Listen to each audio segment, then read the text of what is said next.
നമസ്കാരം. നമസ്കാരം. ഇന്ന് തലവൻ ഭയങ്കര ഹിറ്റായിട്ട് ഓടിക്കൊണ്ടിരിക്കുകയാണ്. ഭയങ്കര നല്ല റെസ്പോൺസാണ് തിയേറ്ററിൽ നിന്ന്. എങ്ങനെയുണ്ട് തിയേറ്ററിൽ പോയപ്പോൾ എങ്ങനെയുണ്ടായിരുന്നു? ഒരു ഈ പറഞ്ഞ റെസ്പോൺസില്ലേ, ഭയങ്കര ഹിറ്റായിട്ട് ഭയങ്കര റെസ്പോൺസ്, അത് കേട്ടിട്ട് കുറേ നന്നായി. അപ്പോൾ അതിൻ്റെ ഒരു സന്തോഷം ഭയങ്കരമായിട്ടുണ്ട്. ഇപ്പോൾ തിയേറ്റേഴ്സിൽ നേരത്തെ നമ്മൾ PVR ആണ് വരുന്നത്. അപ്പോൾ അവിടുത്തെ ഷോ കഴിഞ്ഞ് നേരെ കയറി ചെന്ന് ആ ആവേശവും സന്തോഷവും എല്ലാം നേരിട്ട് അനുഭവിച്ചറിയാൻ പറ്റി. അത് ഒരു സിനിമ റിലീസായിട്ട് ഫസ്റ്റ് ഡേ അത് കിട്ടുക എന്ന് പറഞ്ഞാൽ അത് വലിയൊരു എക്സ്പീരിയൻസ് ആണ്. അത് അനുഭവിക്കുന്നത് ഒരുപാട് സന്തോഷത്തോടു കൂടി. ഇവിടെ എല്ലാവരും ഉണ്ട്, എല്ലാവരും ഒന്ന് കിട്ടുന്ന രീതിയിൽ ആസിഫ് അലി ഒരു കോംബോ ശരിക്കും എപ്പോഴും ഹിറ്റ് കൊടുക്കുന്ന ആൾക്കാർ തന്നെയാണ്. അപ്പൊ അതിൽ പുതുമയൊന്നുമില്ല, എന്നാലും ഹിറ്റായത് എങ്ങനെയുണ്ട് റെസ്പോൺസ്? ഇതൊക്കെ തന്നെയാണല്ലോ നമ്മൾ സ്വപ്നം കണ്ടിരിക്കുന്നത്. ഈ സിനിമ ചെയ്യാൻ തുടങ്ങുമ്പോൾ നമ്മളുടെ ആഗ്രഹം ഈ കേൾക്കുന്നത് തന്നെയാണ്. എല്ലാവരും സിനിമ കണ്ടവരും റിവ്യൂ പറയുന്നവരും തിയേറ്ററിൽ നിന്ന് ഇറങ്ങിയെന്ന് പറയുന്നവരും ഒക്കെ നല്ലത് പറയുന്ന നല്ല സിനിമ കണ്ടു എന്ന് പറയുമ്പോൾ 2024 പ്രത്യേകതയുള്ള വർഷമാണ്. ഒരുപാട് നല്ല സിനിമകൾ ബാക്കി അപ്പോൾ നമ്മളായിട്ട് പേര് ഇതാക്കിയില്ല എന്ന് പറയുന്ന സന്തോഷം, അതാണ് ഏറ്റവും ആദ്യത്തെ സന്തോഷം. അതാണ്. പിന്നെ ഓഫ്കോഴ്സ് വിജയേട്ടൻ ആസിഫ് അലി കോമ്പിനേഷൻ ഒരുപാട് എനിക്ക് ഇഷ്ടപ്പെട്ട ആർട്ടിസ്റ്റാണ് വിജയേട്ടൻ. വിജയേട്ടൻ ഞങ്ങളുടെ ടീമിലേക്ക് വിജയേട്ടൻ കൂടെ ജോയിൻഡ് ആയി. അതാണ് മഴ നമുക്കൊരു വെല്ലുവിളിയാണോ? അല്ലല്ലേ, മഴയൊന്നും ഇതിന് വെല്ലുവിളിയല്ല. റിലീസിന്റെ ഫസ്റ്റ് ഷോ വരെ അതൊരു വെല്ലുവിളിയായിരുന്നു. അതെ അതെ അതെ. അതൊരു വെല്ലുവിളിയായിരിക്കും. പിന്നെ ഈ പറഞ്ഞ പോലെ എന്താ പറയുക, ഇതിൻ്റെയൊക്കെ അഭിപ്രായങ്ങൾ പുറത്തേക്ക് വരുമ്പോൾ ഒട്ടും വെല്ലുവിളി അല്ലാതാവട്ടെ. ഭയങ്കര ഹാപ്പിയാണ്. ഇസ്മോൻ്റെ പടത്തിൽ ഞാൻ ആദ്യമായിട്ടാണ്, വർഷങ്ങൾക്ക് മുമ്പുള്ള പരിചയമാണ്. അപ്പോൾ പല പടങ്ങളും ചെയ്യുമ്പോൾ ഞാനിങ്ങനെ ആലോചിച്ചിരുന്നു, വളരെ അടുത്ത പരിചയമാണ്, എന്നിട്ട് എന്തുകൊണ്ട് എന്നെ വിളിക്കുന്നില്ല എന്ന്. പക്ഷെ ആ കേടിതിൽ തീർത്തു. നല്ലൊരു വേഷം തന്നു. ആസിഫും ബിജുവും എല്ലാവരുമായിട്ട് ചേർന്ന് അഭിനയിക്കാനും ഒരു നല്ല പടത്തിൻ്റെ ഭാഗമാകാൻ പറ്റി എന്നുള്ളതാണ്. ഒരുപാട് സന്തോഷമുണ്ട്. തീർച്ചയായിട്ടും നിങ്ങളെപ്പോൾ കഴുത്തി പറയണോ? അല്ല, ഇങ്ങനെ മൈക്ക് പിടിച്ചാണ്. ഞാനും ഈ സിനിമയുടെ ഒരു ചെറിയ പാർട്ടാണ്. അതിലും ഒത്തിരി സന്തോഷം. കാരണം ഈ പറഞ്ഞ ജിസേട്ടനെ എനിക്ക് ഒരുപാട് നാളായിട്ട് അറിയാം.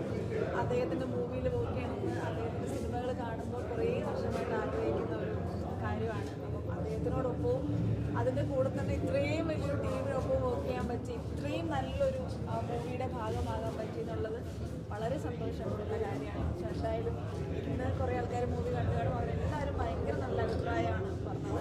അപ്പോൾ ഇനിയുള്ള വരും ദിവസങ്ങളിൽ എല്ലാവരും മൂവി കാണട്ടെ. നിങ്ങളുടെ കയ്യിലാണ്, സപ്പോർട്ട് തരിക, സ്നേഹം തരിക. എനിക്ക് ഏതെങ്കിലും മതിയോ? ഇതോ പിന്നെ അല്ല, പറഞ്ഞതിനകത്ത് എനിക്കൊരു ചെറിയൊരു തിരുത്ത് വരുത്തണം എന്ന് എനിക്ക് തോന്നുന്നത്. ചെറിയൊരു പാർട്ടെന്ന് പറഞ്ഞു, പക്ഷെ എനിക്ക് ഈ സിനിമ കണ്ടിട്ട് ആരും ഇതിനകത്തൊരു ചെറിയ പാർട്ടായിട്ട് ഫീൽ ചെയ്യത്തില്ല. എല്ലാവരും ഒരാളെ പോലും കളയാൻ പറ്റത്തില്ല. എനിക്കങ്ങനെയാണ് ഫീൽ ചെയ്തത്. ചെറിയൊരു സ്പേസ് ആണെങ്കിൽ എല്ലാവരും ഇതിനകത്ത് അഭിനയിച്ചിട്ടുള്ള എല്ലാ ക്യാരക്ടേഴ്സും വളരെ വളരെ ഇമ്പോർട്ടൻ്റ് ആയിട്ടുള്ള, അവരെ ഒരാളെ ഇങ്ങനെ കറിവേപ്പില പോലെ മാറ്റി വെച്ച് കഴിഞ്ഞാൽ കഥ മുന്നോട്ട് പോകത്തേ ഇല്ല. അതുപോലെയാണ് പ്ലേസ് ചെയ്തിരിക്കുന്നത്. അത് കാരണം ഈക്വലി എല്ലാവരും ഇമ്പോർട്ടൻ്റ് ആണ് ഈ സിനിമ. തലവൻ സിനിമയ്ക്കകത്തുള്ള എല്ലാവരും വളരെ ഇമ്പോർട്ടൻ്റ് ആയിട്ടുള്ളൊരു റോള് തന്നെയാണ് ചെയ്തിരിക്കുന്നത്. അപ്പോൾ എനിക്ക് ഈ പറഞ്ഞ പോലെ തന്നെ ഒത്തിരി സന്തോഷം. എപ്പോഴും സംഭവിക്കുന്ന ഒരു കാര്യമല്ല.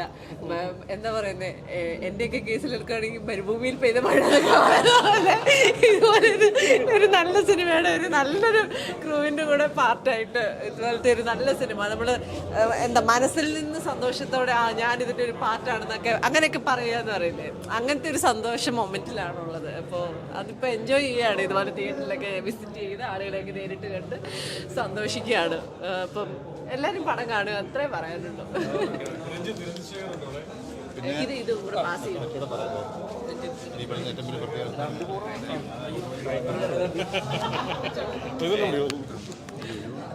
ഈ തുടക്കക്കാരൻ എന്നുള്ള ലെവലിൽ ശരിക്കും പറഞ്ഞ ജിസ്മോൻചാൻ്റെ പടത്തിൽ അഭിനയിക്കാൻ പറ്റുക എന്നുള്ളത്, ആസിക്കയുടെ കൂടെയും ബിജാൻ്റെ കൂടെയും അഭിനയിക്കാൻ പറ്റുക എന്ന് പറയുന്ന ഒരു ഭയങ്കര ഭാഗ്യമാണ്. പിന്നെ ഇത് ഹിറ്റ് അടിച്ചു, അതൊരു ഭയങ്കര സന്തോഷമാണ്. അത് പറഞ്ഞറിയിക്കാൻ പറ്റാത്തതാണെന്ന് ഇന്നാണ് എനിക്ക് മനസ്സിലായത്. അത് ഭയങ്കര സന്തോഷം. അത് തന്നെയാണ്, ക്ലൗഡ് 9 അതാണ് സത്യം പറഞ്ഞാൽ.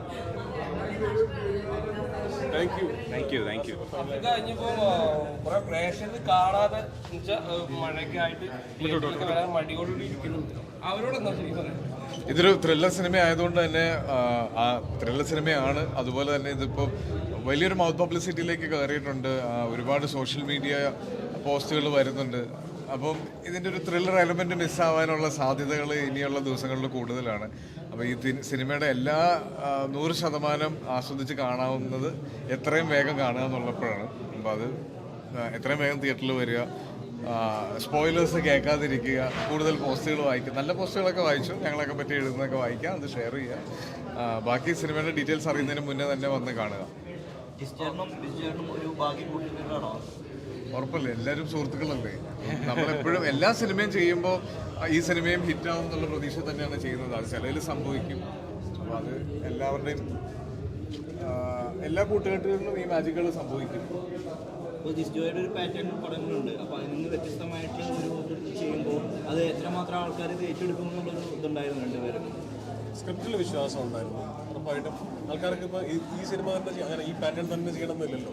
സിനിമ എൻഗേജ്ഡ് ആയാൽ മതിയല്ലോ. അപ്പോൾ അതിൽ എൻഗേജ്ഡ് ആവുന്ന ഒരു സിനിമ ചെയ്താൽ ആൾക്കാർക്ക് ഇഷ്ടപ്പെടുന്ന ഒരു പ്രതീക്ഷ ഉണ്ടായിരുന്നു. അതാണ് ഇപ്പോൾ നമ്മൾ കണ്ടുകൊണ്ടിരിക്കുന്നത്. Thank you so much. Thank you. നമുക്കിനി നേരെ തിയേറ്ററിൽ കയറി അവിടെ നിന്ന് ലൈവായിട്ടുള്ള റിയാക്ഷൻസ് കാണാം.